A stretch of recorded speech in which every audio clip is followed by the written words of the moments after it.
Hello friends, welcome to Akulmach business channel and you're watching Multiverse. Today I would like to talk about this subject that you see here in this corner, which is, would you believe if I told you that you are an immortal? We are going to have a very detailed and very interesting discussion with facts. Stay tuned.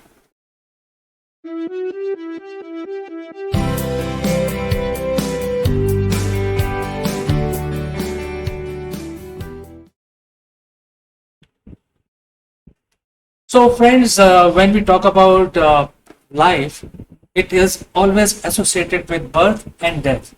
So, there are two ends of the spectrum.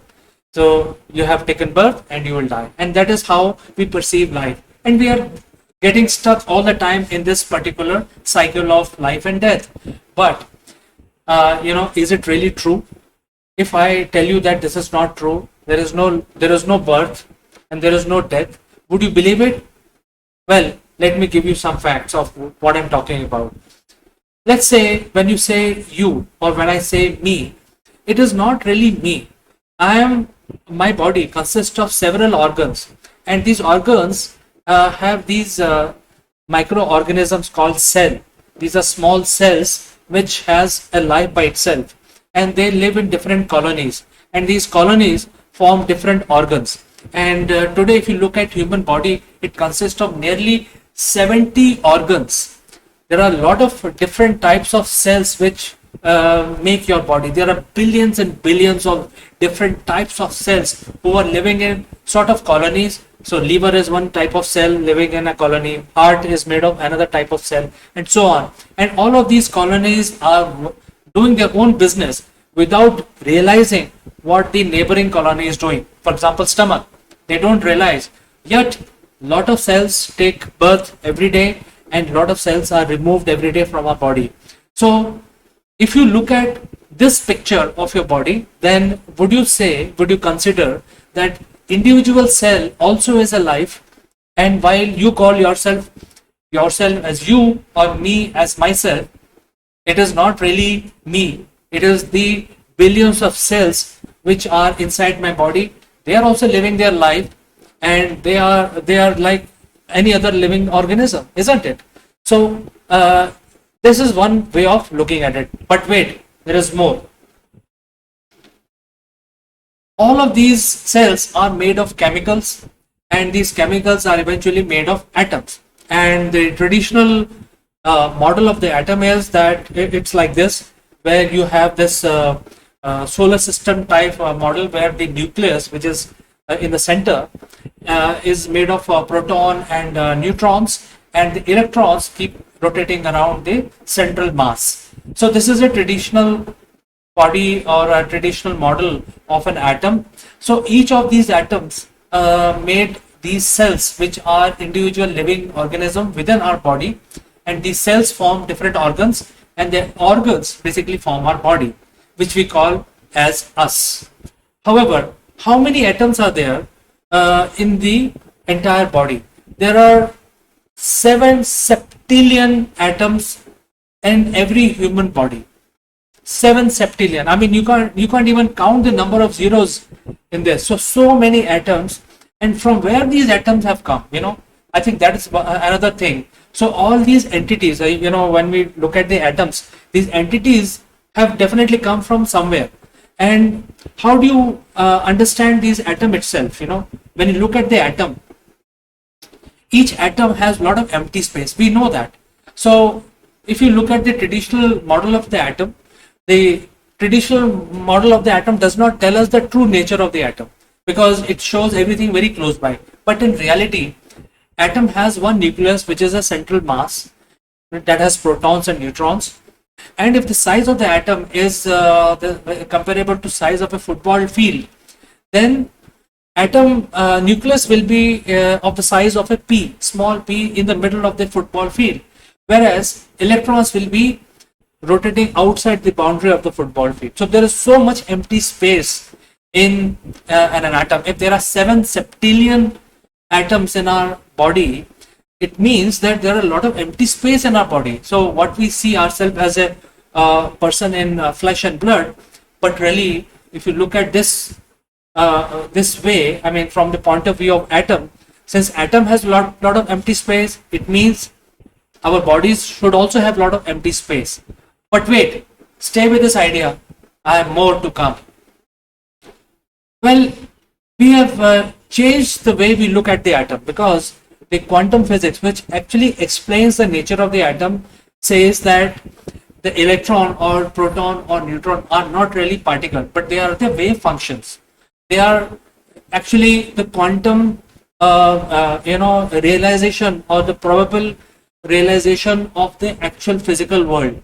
So it's basically wave. That means, say for example, electron can exist in many locations at the same time. So it is impossible to measure location of the electron and the exact speed of the electron at that moment.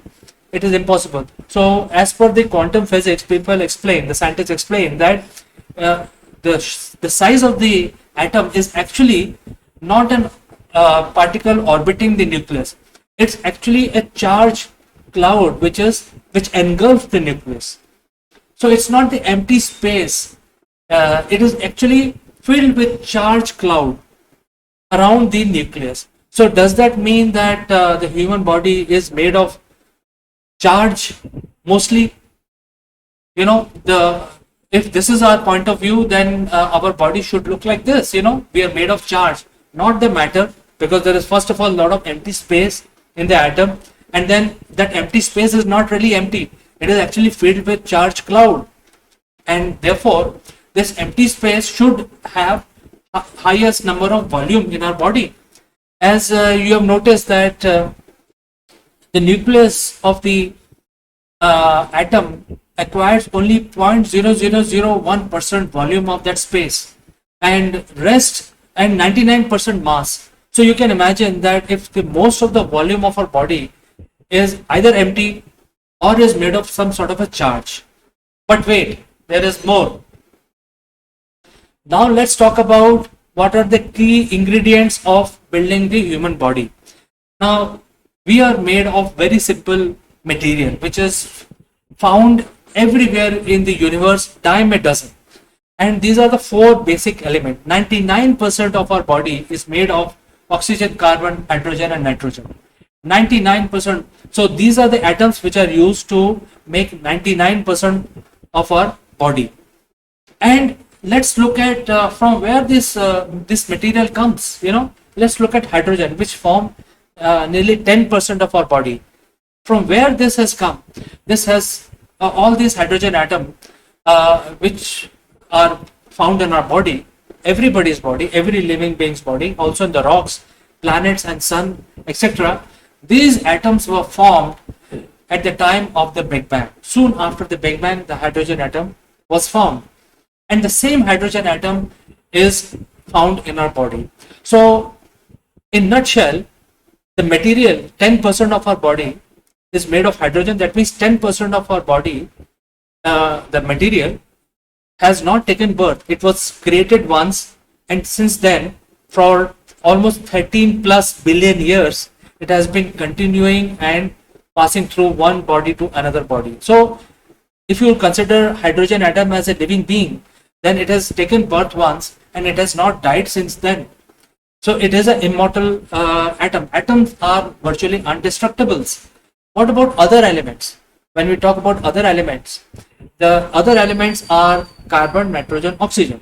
Now these were formed within the core of the first generation star. So most of you may be aware of Sun being the third generation star at this point in time. But what was the nature of the first generation stars? They were very large, made of predominantly hydrogen, because that was the only element at that point in time. And they churned out these lighter elements like carbon, nitrogen, oxygen, etc., the lighter ones. And then they burned very rapidly, very fast, exploded into supernova, spreading the carbon, nitrogen, oxygen, the building block of the life today. And these are the main building block: hydrogen, carbon, nitrogen, oxygen, because of which we are made, our bodies are made. They were created almost 12 billion years ago, and the same atoms are found in our body. the very old, very ancient material is found in our body. And what about other 1%? 99% is made of these four elements. What about other 1%? The other 1%, which are heavier elements like potassium, magnesium, iron, etc., which are required to for our bodies to function successfully, is only 1%. They were produced in the second generation star. These are the stars which came after the first one exploded, and they created the heavy elements. And so all these 1%, even the 1% material has been around for almost 10 billion years. So once these atoms are created, there is no way destroying these atoms, and they are virtually immortal. The material of which we are made cannot be destroyed easily. There is no mechanism the science knows which can naturally destroy the atoms. There is no way. And whatever elements were created, whatever atoms were created along with the Big Bang and subsequently in these different processes of the universe, this material makes our body. So when we say that we die and take birth, is it really true? And I believe it is not, because our material does not die. We do not die. Our material is the same thing which was created along with the universe. And scientists have hypothesized that there is one process called proton decay which can destroy the atom itself, but that will also happen trillions of years from now, and that is only that's an unproven theory. We do not know whether naturally these atoms will get destroyed ever. So in nutshell, even if the proton decay is a reality, it will happen trillions and trillions of years in future. So virtually your material of which you're made is not it's not destructive, destroyable. You cannot destroy an atom. So while your body is immortal, how can you say that you will take birth and you will die? So that is another point of view which I thought I will talk about today. And in nutshell, what I want to say is that we are all immortals, because our material of which we are made is immortal. There is no way we can call ourselves as mortal beings. So this is something which I thought I will talk about today in multiverse. But nevertheless, this is something which I thought, and I thought I will analyze it logically and present to you. But I like to know what you feel, what thoughts you have about this subject. I will be most eager to hear your comments. And as always, thanks for watching, and I will catch you again in the next one.